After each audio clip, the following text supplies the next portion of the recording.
Halo teman-teman, Assalamualaikum warahmatullahi wabarakatuh. Saya Alfia Ilmiati, NIM 2020-11031, kelas 3D Manajemen, Fakultas Ekonomi dan Bisnis, Universitas Muria Kudus. Di pertemuan manajemen pemasaran kali ini, saya akan menjelaskan mengenai analisis pemasaran pada PT Mustika Ratu Tbk. Yang pertama ada lingkungan pemasaran eksternal. Lingkungan pemasaran eksternal dibagi menjadi dua, yaitu lingkungan pemasaran mikro dan lingkungan pemasaran makro. Lingkungan pemasaran mikro antara lain 1. Promosi, 2. Pemasok, 3. Pesaing, 4. Image, 5. Duta produk. Sedangkan lingkungan pemasaran makro antara lain 1. Faktor ekonomi, 2. Faktor alam, 3. Faktor teknologi, dan 4. Faktor sosial dan budaya. Selanjutnya ada lingkungan pemasaran internal. Di lingkungan pemasaran internal pada PT Mustika Ratu ada 1. Sumber daya manusia, 2. Lokasi pabrik, 3. Distribusi, 4. Bahan baku, dan 5. Produk. Analisis SWOT PT Mustika Ratu yang pertama ada kekuatan atau strength.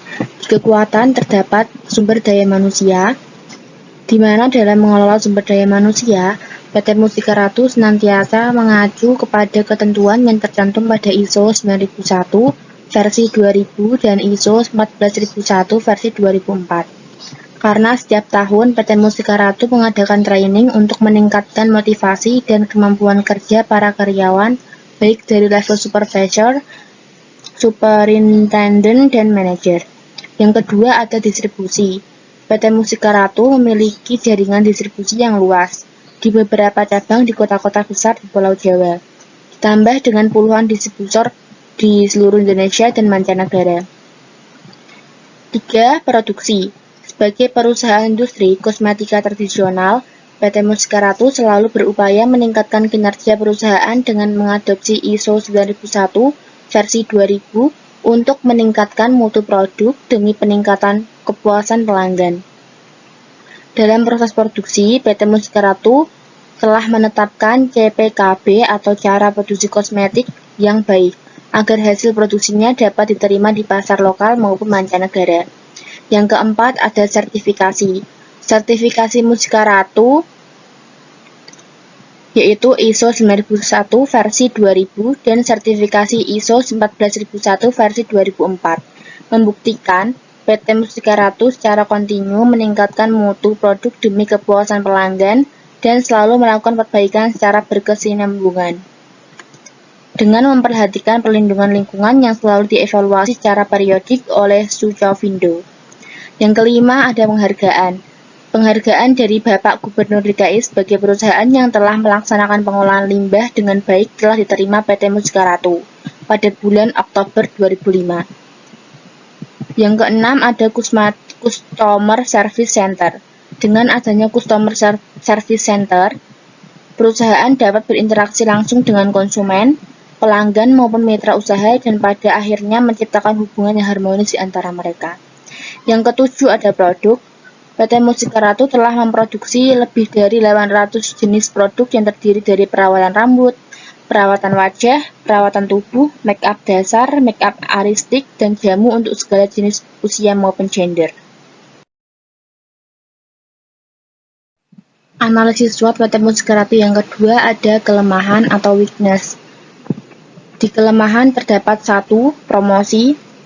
Promosi, kurangnya promosi yang dilakukan oleh PT Mustika Ratu untuk memperkenalkan produk barunya dan membangun brand image di kalangan masyarakat luas masih terbilang terbatas. Selama ini PT Mustika Ratu hanya fokus pada pemilihan Putri Indonesia dalam membantu kegiatan promosinya. Itu pun dirasa kurang dalam mengangkat image produk Mustika Ratu dan meningkatkan penjualan. 2. Teknologi. Dalam proses produksinya, PT Mustika Ratu masih menggunakan teknologi standar. Hal ini dilakukan untuk mengurangi biaya produksi dan biaya operasional. Yang ketiga ada kemasan. Bentuk fisik yang kurang menarik walaupun sering melakukan penggantian kemasan, dan warna-warna yang dihasilkan kadangkala kurang mengikuti selera pasar. Yang keempat, merek. Nama merek yang dipakai seringkali kurang komersial, sehingga orang kurang tertarik untuk membeli. Yang kelima ada knowledge. Banyaknya produk yang dikeluarkan oleh PT Mustika Ratu membuat para karyawannya sendiri tidak hafal dan produk Mustika Ratu itu sendiri. Ini dapat dilihat dari para beauty konsultan yang menunggu di counter hanya untuk tahu produk yang umum-umum saja. Analisis SWOT PT Mustika Ratu Tbk. Yang ketiga ada peluang atau opportunity. Perusahaan dapat memperluas jangkauan dalam menjual produk-produk Mustika Ratu dengan cara. Yang kedua, Mustika Ratu merupakan brand yang dijadikan sebagai pendukung acara penganugerahan dan pemilihan wanita tercantik di kelas dunia. Yang ketiga, Mustika Ratu memiliki bisnis spa sendiri untuk tempat perawatan kecantikannya itu Taman Sari Royal Heritage Spa dan Java Princess. Yang keempat, ada ancaman atau threat. Di ancaman terdapat satu ancaman yang datang tentunya pasti ada, yaitu tak lain mengenai pesaing-pesaing yang kuat, dan sejenis mengenai produk-produknya. Yang kedua, banyaknya kompetitor baik dari dalam negeri maupun luar negeri yang menawarkan harga yang lebih kompetitif dan murah dengan hasil yang lebih maksimal.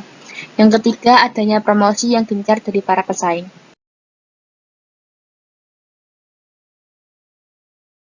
Pengertian STP. Segmentasi. Segmentasi pada dasarnya adalah suatu strategi untuk memahami struktur konsumen. Segmentasi diperlukan agar perusahaan dapat melayani konsumennya secara lebih baik.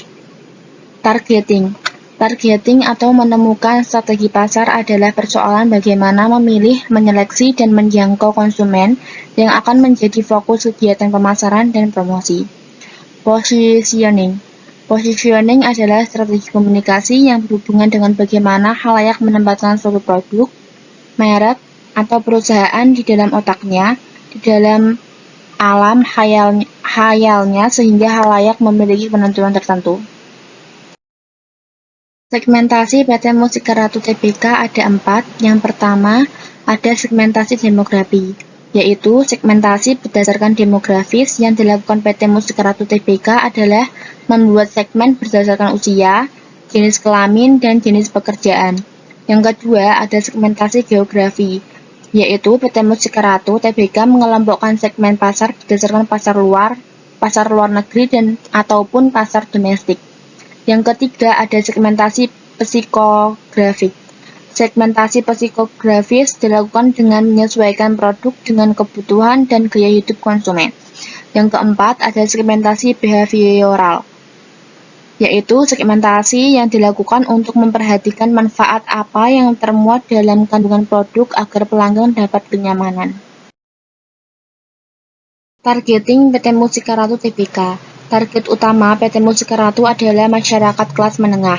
Meskipun perseroan memproduksi berbagai merek untuk beragam kelas ekonomi dan usia, baik itu wanita ataupun pria, PT Mustika Ratu sedang menjajaki penjualan kosmetik dan jamu tradisional ke negara-negara barat seperti Eropa, Amerika, dan Australia.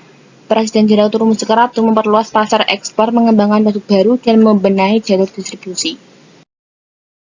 Positioning PT Mustika Ratu Tbk ada 4. Yang pertama ada performance benefit factor, yaitu sesuai dengan tingkat harapan dan sasaran pasar karena perusahaan kosmetik ini akan menyasar pasar negara-negara tahun depan dan perseroan akan menyasar pasar muslim dan milenial.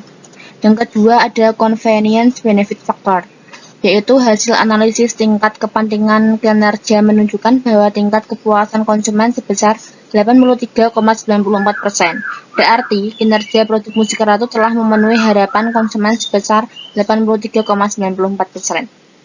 Yang ketiga ada price benefit factor, yaitu harga yang ditetapkan masing-masing daerah berkisaran mulai Rp 25.000 dengan jenis produk yang berbeda-beda. Yang keempat ada psikologi benefit factor, yaitu value proposition dari produk Mustika Ratu adalah harga terjangkau, aman, sehat, bersertifikasi BPOM, tidak lengket, dan tidak lepek. Strategi produk PT Mustika Ratu Tbk. Di tahun 2021, Mustika Ratu mengeluarkan produk baru dengan memperkenalkan tren make up bertajuk Gorgeous in Glow Out yang mengedepankan gaya make up natural dan healthy looking skin. Kali ini Mustika Ratu mengeluarkan rangkaian produk complexion, yaitu berupa primer dan cushion dari Beauty Queen Gorgeous Glow Series. 5 elemen produk Mustika Ratu memiliki daya saing internasional. Yang pertama, efektif. Yang kedua, royal experience. Yang ketiga, natural dan aman. Yang keempat, halal dan holistic service. Berikut produk-produk PT Mustika Ratu Tbk antara lain ada minyak zaitun Mustika Ratu, minyak cendana, slimming gel dan slimming tea, bedang, jamu, hair mask, beauty queen, dan lain-lain. Dua cara yang dapat digunakan dalam menentukan harga produk baru. Yang pertama ada skimming price, yaitu penetapan harga yang tinggi pada produk baru yang kemudian disertai dengan promosi besar-besaran. Yang kedua ada penetration price, yaitu penetapan harga yang serendah mungkin untuk menjangkau sebanyak mungkin konsumen dari segala kalangan.